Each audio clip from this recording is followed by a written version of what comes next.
Oke, Assalamualaikum warahmatullahi wabarakatuh. Semoga pada sehat semua ya teman-teman mahasiswa. Baik, kita akan masuk ke sistem integrasi. Nah, sistem integrasi ini sebenarnya adalah sistem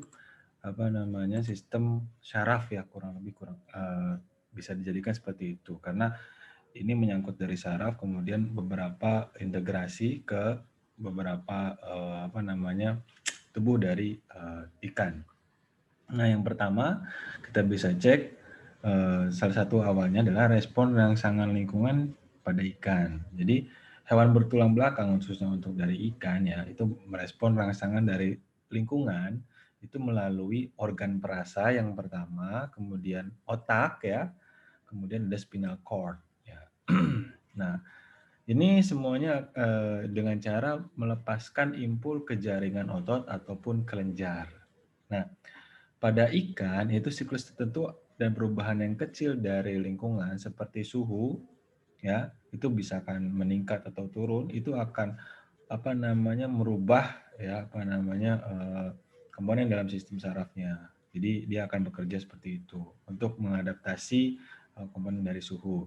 Kemudian ada fetoperiodik yang berubah, kemudian yang lainnya itu akan dapat mempengaruhi dari pengaruh lingkungan itu akan dapat mempengaruhi satu atau lebih kelenjar endokrin ya melalui sistem saraf. Ini salah satunya, kurang lebih seperti itu. Jadi semuanya terintegrasi karena ada rangsangan dari luar.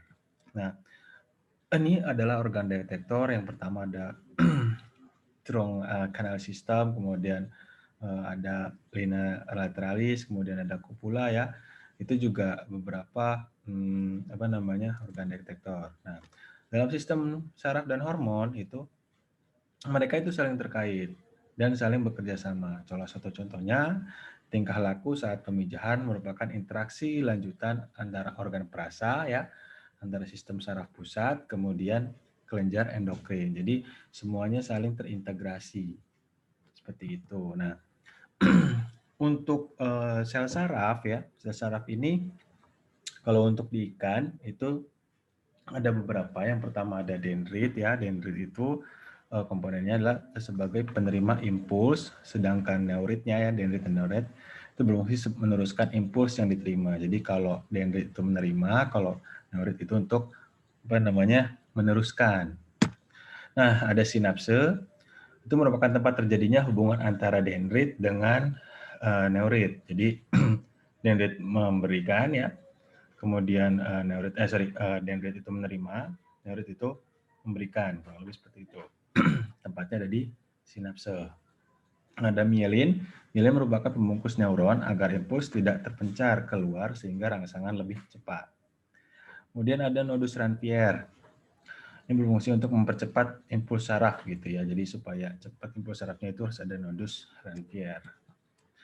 Nah, ada neuron. Neuron ini tersusun secara khusus sehingga mampu menanggapi berbagai perubahan lingkungan di dalam atau luar tubuh. Berdasar fungsinya, neuron terbagi atas 3. Yang pertama, neuron sensoris. Sel saraf yang berfungsi membawa isyarat dari organ sensoris ke pusat saraf. Ya. Kemudian ada neuron motorik, sel saraf yang berfungsi membawa rangsangan atau petunjuk dari pusat saraf ke alat gerak. Ya. Dan interneuron. Interneuron ini saraf penghubung yang menggerakkan isyarat bolak-balik lewat lintasan antara pusat saraf dan bagian tubuh lainnya atau penghubung antara neuron sensorik dengan neuron motorik. Jadi intinya kalau interneuron itu dia penghubung lah. Tapi kalau sensorik itu dari isyarat ke pusat saraf. Kalau motorik dari rangsangan ke pusat saraf ke alat gerak. Nah, sistem saraf ini dibagi 2 bagian. Yang pertama sistem saraf cerebrospinal. Nah, dia juga dibagi 2. Yang pertama ada bagian pusat, itu ada otak dan spinal cord. Ada bagian perifer, ada saraf spinal, saraf kranial, dan organ sensori. Nah, kemudian ada sistem otonomik ya. Nah, kita cek. Pertama, otak. Ikan yang mempunyai kulit kepala transparan nih, kalau teman-teman bisa lihat ini ada ya ikannya. Umumnya hidup di daerah yang agak dalam dan berwajah vertikal nih, namanya Macropina microstoma. Nah, Ini otaknya tuh kelihatan gitu ya. Nah, fungsi otak ini menerima input dan menginterpretasikan informasi dari semua organ-organ sensor internal maupun eksternal. Kemudian menghasilkan output berupa perintah untuk koordinasi semua bagian badan karena sistem integrasi ya, sebagai impuls saraf atau hormon. Nah, kemudian integrasi antara kedua aspek fungsi otak tadi ya. Jelas karena ini kita kalau yang ngomongin otak pasti ada saraf dan lain-lainnya. Nah, kemudian untuk bagian otak ini ada 5 ya. Yang pertama ada telencephalon, itu yang di pertama di bagian ujung. Kemudian diencephalon, ada mesencephalon dan metencephalon, kemudian mielencephalon. Mungkin teman-teman baru dengar ya, jadi kita bahas. Nah, telencephalon ini merupakan otak bagian depan, jadi di paling depan dia, yang berfungsi dalam pembauan, jadi organ pembauan dia. Saraf utamanya adalah saraf olfaktori yang berhubungan dengan hidung sebagai penerima rangsang. Nah, kerusakan telencephalon mengakibatkan beberapa gejala yang tidak normal. Nah, untuk salah satu contohnya, ikan nila yang biasa memberikan perlindungan kepada anaknya, setelah telencephalonnya rusak, akan bersifat acuh terhadap anaknya karena dia tidak rangsangan baunya tidak ada. Kemudian diencephalon ini terletak pada bagian belakang telencephalon. Nah, terdiri dari hipotalamus ventral ya, epitalamus dorsal, talamus lateral. Nah, di bawah hipotalamus itu terdapat hipofisa atau kelenjar pituitari atau kelenjar bisa dibilang kelenjar hipofisa ya. Fungsinya berperan dalam transfer pesan untuk kelenjar endokrin dan untuk penerimaan stimulasi pencahayaan. Jadi kalau misalkan ada pencahayaan apa segala macam itu tugasnya dari diencephalon dan kelenjar endokrin tadi ya. Kemudian contohnya ikat yang bersifat fototaksis positif ya, kalau misalkan kena cahaya dia akan mengikuti cahaya itu. Pada bagian kepalanya terdapat bagian yang tidak berpigmen dan transparan di atas diencephalon. Salah satunya tadi Macropina microstoma yang ikan tadi ini ya, ikan Macropina microstoma. Nah, kemudian untuk mesencephalon itu otak tengah, di tengah-tengah berfungsi untuk penglihatan. Jadi kalau misalkan ada masalah di penglihatan, ya berarti ada mesencephalonnya tidak berfungsi. Nah, bagian yang paling penting adalah lobus opticus. Yang terdiri dari tectum opticum, merupakan organ koordinator yang melayani rangsang penglihatan. Bayangan yang terjadi pada retina dipetakan oleh tectum opticum ini. Ya, jadi kalau misalkan untuk rangsangan penglihatan itu di tectum opticum. Kemudian ada tegmentum, merupakan pusat sel-sel motoris. Jadi kalau misalkan sudah melihat, dia bisa bergerak atau apapun untuk menangkap saraf, sehingga kita bisa bergerak mau ngapain gitu ya, kurang lebih seperti itu. Nah, kemudian fungsinya adalah untuk ketepatan berenang terhadap objek bergerak, memangsa misalkan ya. Terus koordinasi mata sama badan nih, kadang nggak sejalur kan bahaya itu ya. Kemudian belajar ya, penerimaan impuls listrik juga ini salah satunya untuk fungsi-fungsi dari mesencephalon. Nah, kemudian ada metencephalon. Setelah mesencephalon, pada metencephalon itu dapat cerebellum yang fungsi utamanya adalah untuk mengatur keseimbangan tubuh dalam air. Jadi intinya kalau misalkan metencephalon itu keseimbangan ya, mengatur tegangan otot gitu ya, daya orientasi terhadap ruang. Jadi intinya dia memang untuk mengatur keseimbangan dari tubuh si ikan. Cerebellum pada ikan tulang sejati terdiri dari valvula cerebelli dan corpus cerebelli. Nah, pada Normiridae cerebellum relatif lebih besar dan hampir menutupi otak depan. Keadaan ini berkaitan dengan aliran listrik yang dikeluarkannya. Jadi tergantung juga dari jenis ikannya ya. Kalau misalkan otak-otak ini tergantung dari jenis ikannya. Kemudian ada mielencephalon yang terakhir. Ini otak paling belakang nih biasanya. Nah, komponen utama mielencephalon adalah medula oblongata sebagai pusat penyaluran rangsang keluar masuk ya, atau keluar melalui saraf kranial. Nah, untuk medula oblongata sendiri dia memang ada di belakang atau di otak belakang biasanya.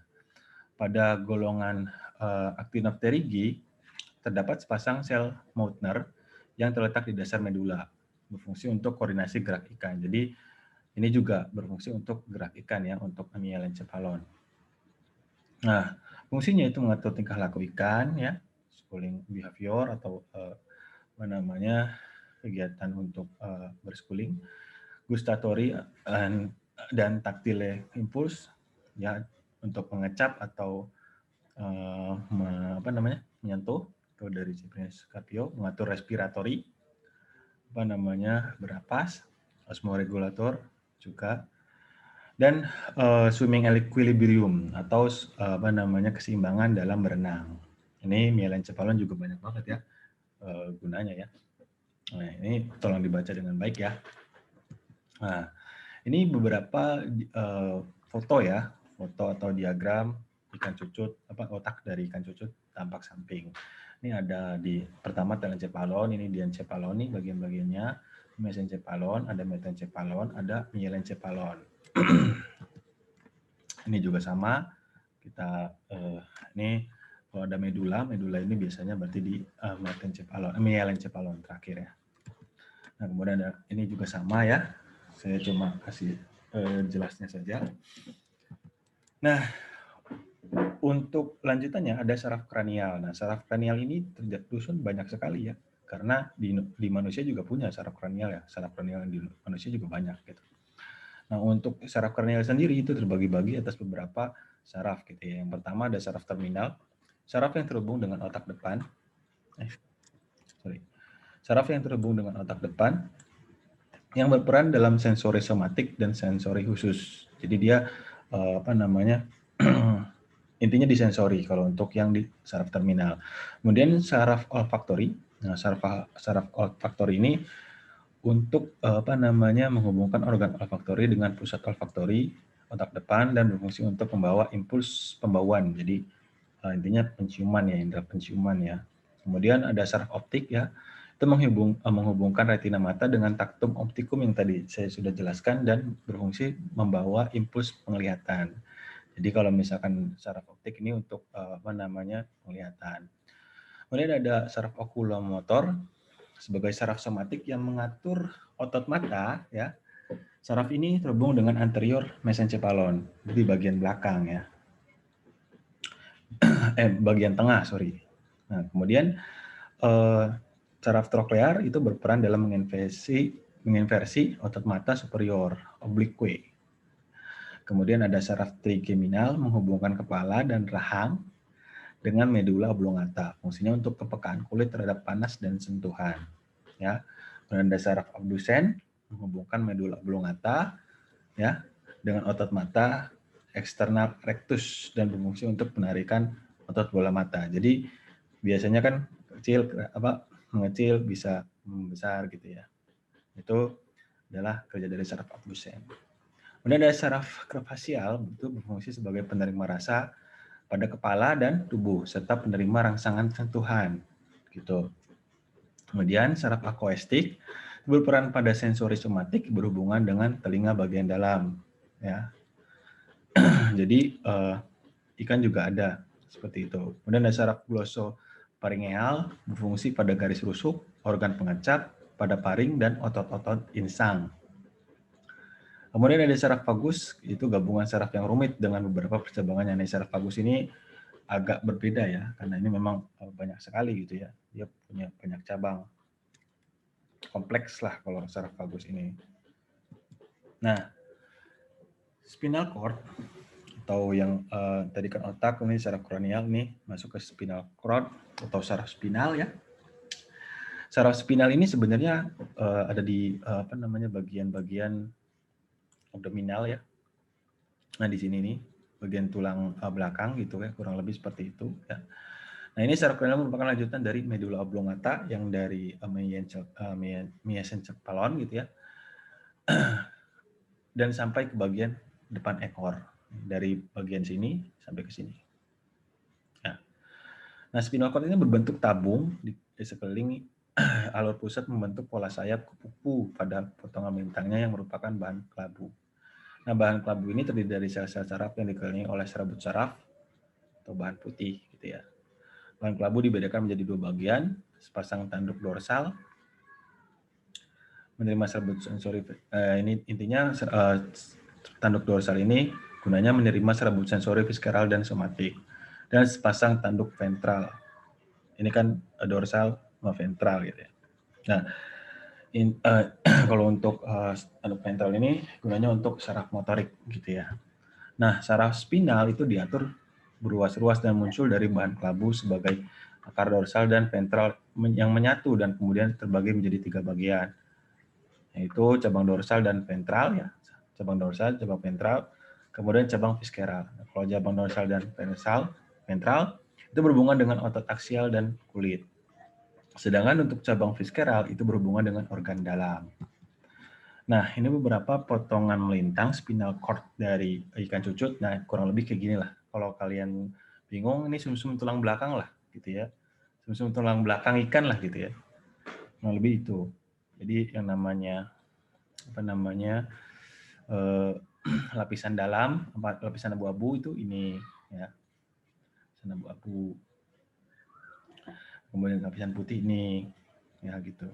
Jadi tergantung dari gambarnya sih. Kalau misalkan lihat gambarnya di sini, saya sudah bisa kalian lihat di situ ya. Nah ini nanti beruas-ruas nih, beruas-ruas. Dia beruas-ruas terus sampai ke atas gitu loh. Yang membentuk seperti ini ya kurang lebih. Ini penampangnya ya kurang lebih seperti itu. Nah ada lagi untuk yang kedua ya tadi ada saraf cerebrospinal dengan ini saraf otonomik. Nah saraf otonomik ini terdiri dari sistem saraf simpatik dan sistem saraf parasimpatik. Perbedaan simpatik dan parasimpatik yaitu saraf simpatik mempunyai ganglion sepanjang tulang belakang menempel pada sumsum tulang belakang sehingga urat praganglionnya pendek. Sedangkan saraf parasimpatik itu lebih panjang karena menempel pada organ yang dibantu. Nah, untuk perbedaannya untuk simpatik dan parasimpatik, kalau simpatik itu mengecilkan pupil gitu ya, kalau parasimpatik memperbesar pupil. Kalau simpatik menstimulasi aliran ludah, parasimpatik menghambat aliran ludah. Kalau simpatik memperlambat denyut jantung, kalau parasimpatik mempercepat denyut jantung. Kalau simpatik membesarkan bronkus, kalau parasimpatik mengecilkan bronkus. Kalau simpatik menstimulasi sekresi kelenjar pencernaan, kalau parasimpatik menghambat sekresi kelenjar pencernaan. Kalau simpatik mengurutkan kantung kemih, nah kalau parasimpatik nih menghambat kontraksi kandung kemih. Nah, dalam saraf otonom sendiri gitu ya, usulnya untuk yang beberapa komponen yang seperti parasimpatik dan simpatik gitu ya, itu ada beberapa ikan-ikan yang memang memiliki ciri khas gitu ya, yang seperti pada ikan lamprey dan hagfish gitu ya. Dia tidak terdapat ganglion simpatiknya gitu. Makanya jantung dan organ pencernaannya dirangsang oleh vagus, jaringan saraf subcunatus yang dirangsang oleh jaringan saraf spinal. Jadi berbeda. Tadi kan ditambahkan nih di sini ya ada organ yang dibantu. Kurang lebih seperti itu. Nah, sistem saraf parasimpatik ini kebanyakan diperlihatkan dalam bagian percabangan yang lebih luas dari vagus. Jaringan-jaringan saraf simpatik yang berperan sebagai pemacu jantung pada vertebrata tingkat tinggi tidak didapat pada seluruh ikan dan konsekuensinya. Rangsangan vagal mempunyai suatu kekuatan gerakan yang menghambat pada sinus venosus dan arterium, tapi tidak mempunyai efek terhadap ventrikel. Nah, volume gelembung gas yang berkaitan dengan daya apung ikan itu diatur oleh saraf otonom dengan cara mengendalikan sekresi dan reabsorpsi melalui pengaturan aliran darah pada berbagai gelembung gas. Jadi tergantung dari gelembung gas ya. Jadi tergantung dari biasanya kalau misalkan di itu ada